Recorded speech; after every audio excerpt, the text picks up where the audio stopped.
El código 2290. Safety Horse, allá van las participantes con problemas. El número 8, Lady Yara, queda en el último lugar. En el penúltimo, Zurich, sin estribos, va el jinete de Magic Honey por la parte central de la cancha. Arzakina y rápidamente la Invisible a buscar el primer lugar. Mientras tanto, Miss Anastasia va al tercero. Habibi se mueve bien con Brillando Baño y van a pelear las posiciones 3 y 4.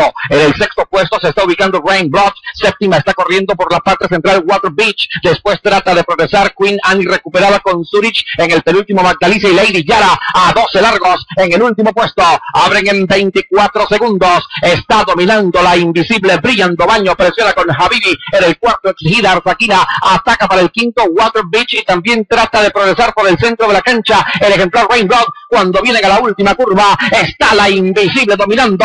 Entran ya al derecho, ataca por la parte central Brillando Baño. Mientras tanto, mi Anastasia trata de recortar terreno por la parte interior de la pista. En la mitad de la recta, Brillando Baño pasando a dominar. Miss Anastasia a la carga, domina Brillando Baño. Miss Anastasia en el segundo, tercera la Invisible, corre mucho al final Magic Annie, pero está al frente y sorprendiendo Brillando Baño para el segundo. Magic Annie que corre mucho, pasando Magic Annie número 4 en la raya, liquida Brillando Baño.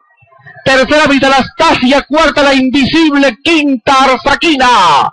Después Water Beach. Más atrás estamos viendo a Lady Yara. Los últimos puestos para Magdalicia, Rainblood, Zurich y fuera de carrera Habibi en el último puesto. Hay fotografía para el primer lugar entre Magic Annie número 4